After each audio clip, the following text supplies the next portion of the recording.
făcut traseul ăsta de zeci de ori cu Luca atunci când era mic. Nu m-am gândit niciodată că o să plecăm de aici. Atunci lucrurile stăteau diferit. Între timp s-au schimbat foarte tare și de destul de mult timp. Cum spuneam, cumva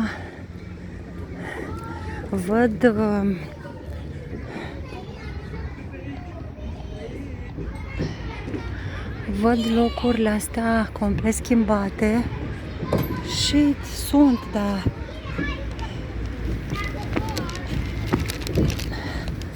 și sunt schimbate, dar cred că mai schimbată sunt eu. Am așa tot felul de sentimente mă încearcă, ciudate și stranii. Cumva simt că aparțin acestui loc și în egală măsură nu aparțin.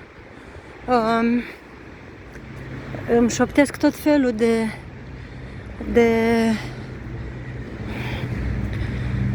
de chestii locurile astea și îmi reîmprospătează memoria. Însă cred că ține de faptul că e vorba despre tinerețe. Despre asta cred că e vorba până la urmă. De-aia simți lucrurile astea. Cam așa.